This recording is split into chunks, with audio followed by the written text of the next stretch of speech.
Welcome to the Alignment Show, featuring conversations with folks who have taken steps to identify their highest values and align their lives around them.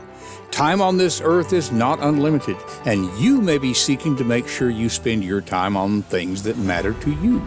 These conversations will encourage you and support you in doing so. Now, let's meet this week's guest on the Alignment Show.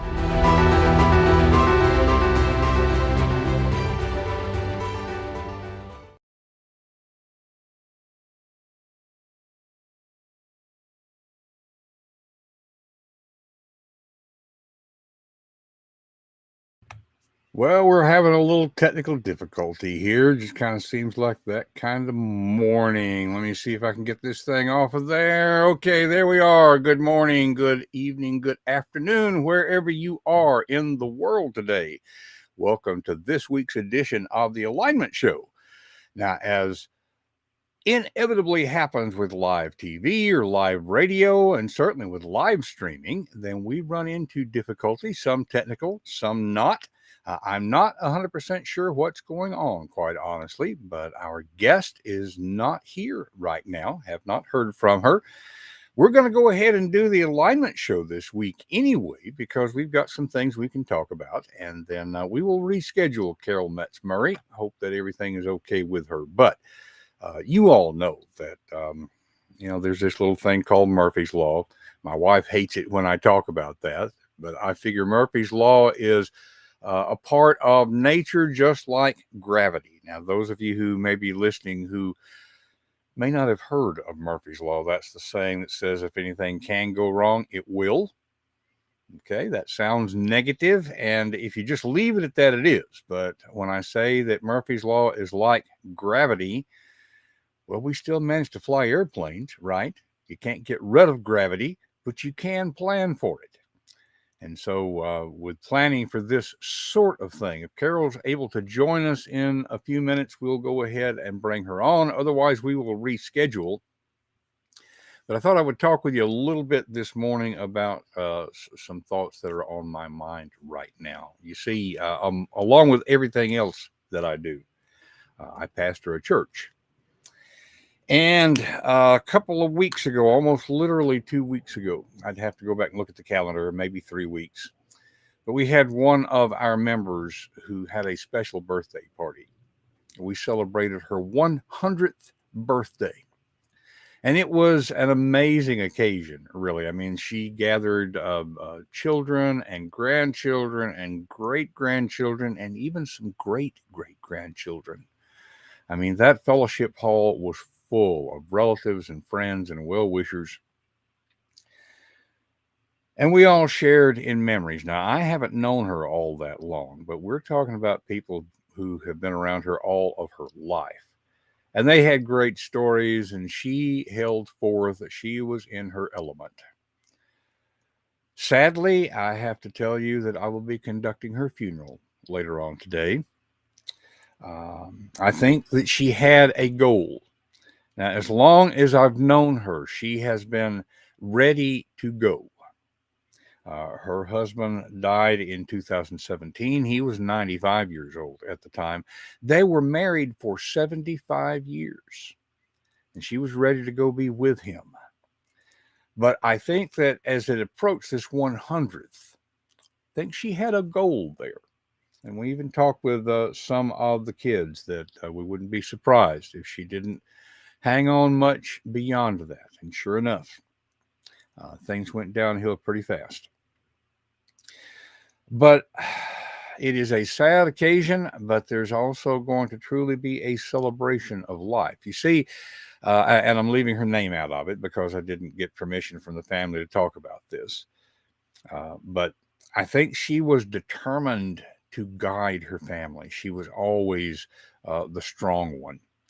I was talking with her son last night, and he said that his father would sometimes say to her, you're not in charge. And we heard people say that to her in church, and she would just chuckle and smile. She never got upset because she knew she really was. She was the strong one. She was the one that held things together. And I don't mean to imply that the family is going to fall apart now that she's gone, because she focused on planting good, solid seeds. You see, we all have influence. We don't know where our influence will ripple out. We can see dozens now of descendants who have been influenced by her. But it's hard to see all of the people who have been influenced by them. Her influence has gone well beyond the family. I can't remember who said it originally to give proper credit, but I have heard it put this way: any fool can count the seeds in an apple, but only God can count the apples in a seed. And this is not about spiritual or religious ideas. There's a truth there that goes beyond that. We cannot count the apples in a seed. We never know what's going to come up from the seeds that we plant. You see, there is this, I wouldn't say well known, but it's an open secret, the idea that as human beings, we tend to overestimate what we can achieve in the short term. I'm like that. We take on too much, try to do too many things. Okay, we overestimate what we can do in the short term, but we also underestimate what we can accomplish with regular, sustained effort toward a goal in the long term.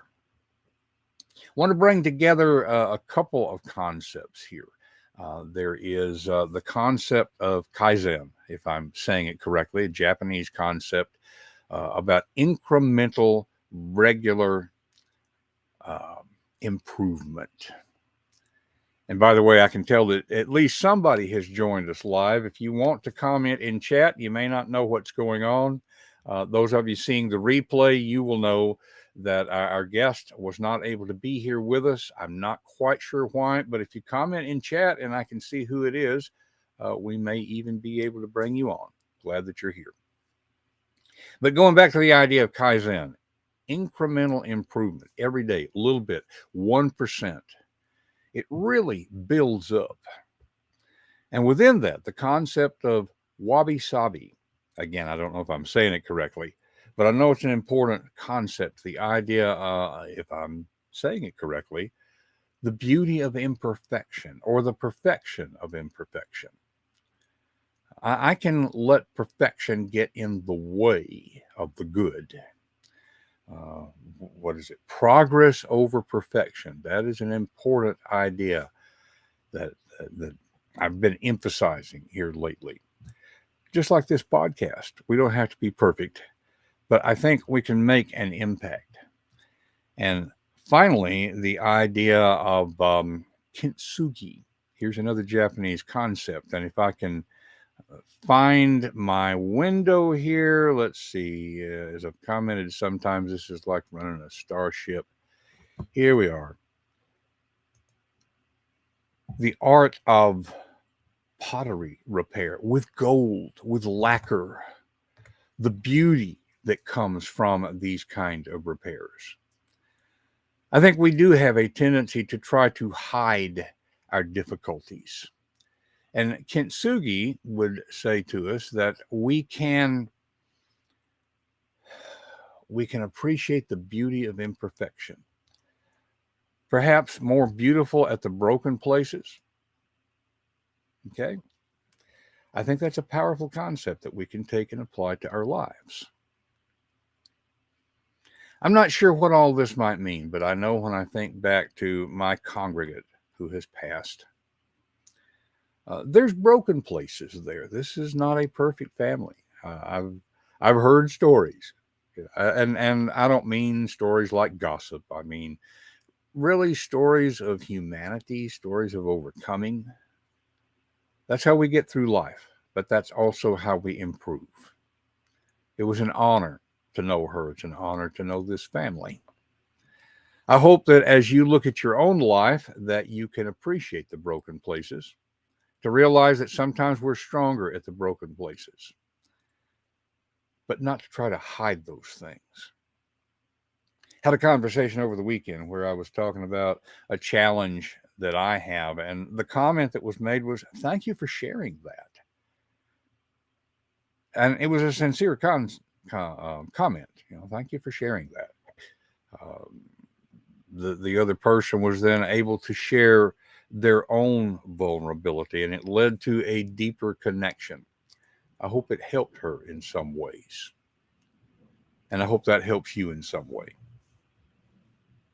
So we are going to wrap up a little early this week. I want to make sure that folks that are on here, maybe even for the first time, know how to find other guests, upcoming guests. We have next week, for example, Jen Haston is going to be joining us. So confidencecultivators.com. That's where you can find show notes. You can find past episodes. You can find the links to the replays, to all of our live streaming. I would encourage you to subscribe there because we do share things occasionally with subscribers. People who are subscribers, just shared with them. In any case, we hope that everything is okay with Carol. Look forward to rescheduling her at some point. If it's a little easier for you to see a QR code, here is how to get to the alignment show to get those show notes and that sort of thing. But in any case, with this short episode, we encourage you to tune in. Join us each week, 10 a.m. Eastern Time, live on three different platforms. I do see. And Cynthia, thank you for popping in there. Haven't seen Cynthia in years, but it's good to see you on here, Cynthia, old friend. Thank you. And in any case, we hope that past episodes, even this episode, but certainly future episodes of the Alignment Show will be encouraging to all of you to help you to live your values and value your life. We will see you next week.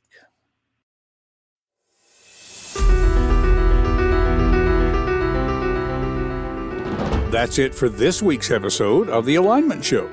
What has it inspired you to do in your own life? Whatever it is, take action now and take the first step.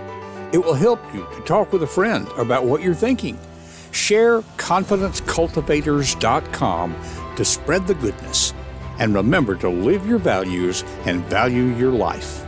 We will see you next week on The Alignment Show.